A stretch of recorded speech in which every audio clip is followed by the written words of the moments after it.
Welcome to Tron's Kitchen. Today we're going to make Sarit Challah. Sarit Challah is a really simple recipe, but the simplicity takes nothing away from the taste of this sweet, delightful bread or from the importance of its symbolism marking the beginning of each weekend. We begin by adding 1 tablespoon of active yeast to your mixer, followed by 1/3 cup of sugar, 1/4 cup of canola oil, and 1 cup of warm water. It's important that your water not be too cold nor too hot, as the yeast won't react well to either extreme.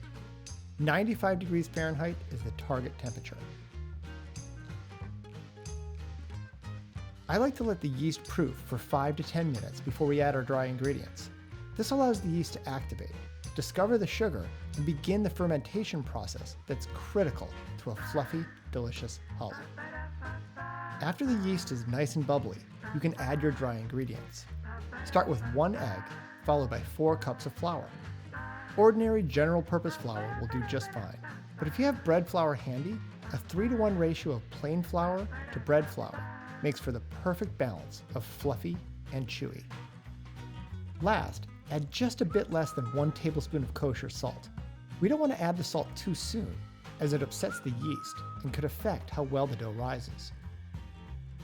Now, with everything in the mixer, turn it on and leave it alone for 5 minutes.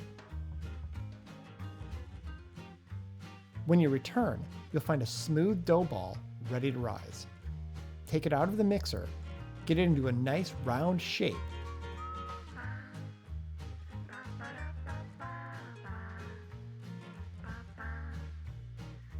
and return it to a lightly oiled bowl.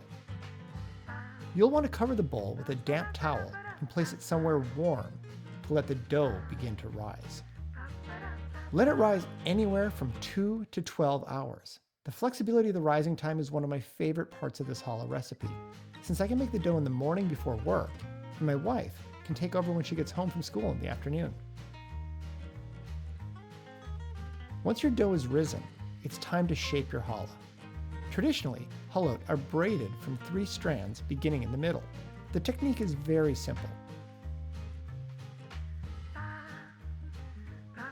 You begin by dividing your dough into 3 roughly equal pieces.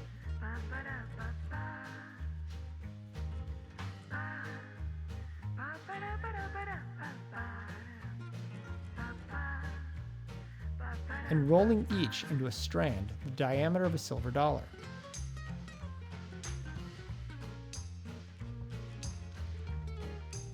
You'll cross all 3 pieces at their center point and braid outwards, tucking the ends under the bottom edge.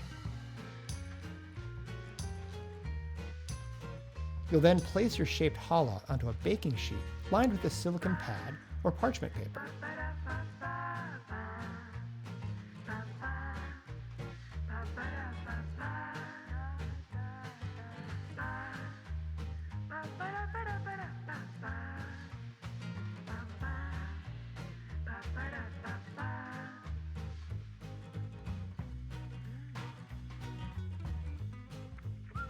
To give the challah a shine, separate 1 egg yolk and use it to paint the surface of your bread.